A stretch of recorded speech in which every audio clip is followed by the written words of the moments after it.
way of conducting elections is being considered by Lansing City Council, but how is ranked choice voting working in other places across the state?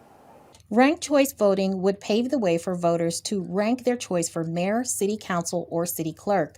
Voters would rank each candidate on the ballot. If no candidate gets the majority of first choice votes, the person with the fewest votes would be eliminated, and the second choices of everyone who voted for that candidate would be counted until there is a clear majority winner.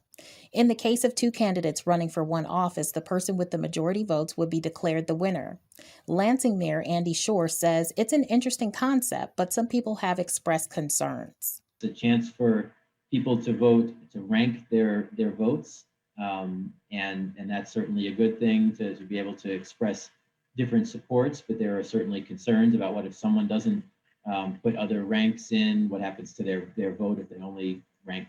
Other towns like Ferndale voted to implement ranked choice voting in the early 2000s, but are still waiting for the green light from the state.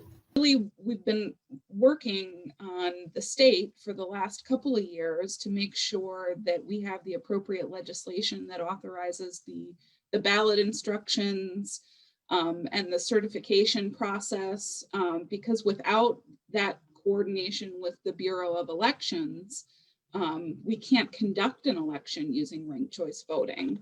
So why is Lansing even considering this? This was brought to City Council from some advocates who believe that it's a better way to elect officials. I personally have not taken a position on this at this point. In East Point, they have been using ranked choice voting for a few years.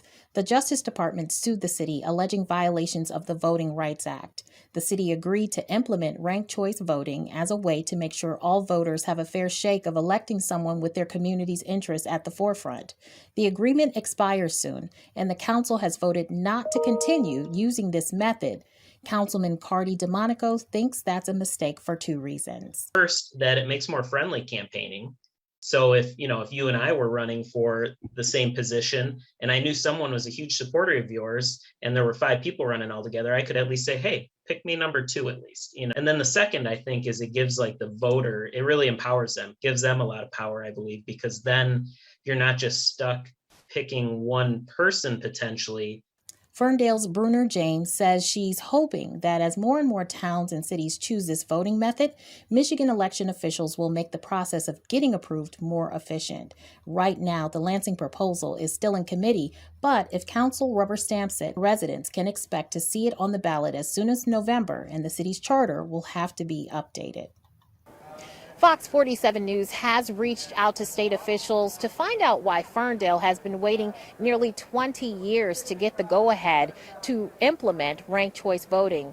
As of today, we have not received comment on this issue from any state officials. Your neighborhood reporter in Lansing, Erica Murphy, Fox 47 News.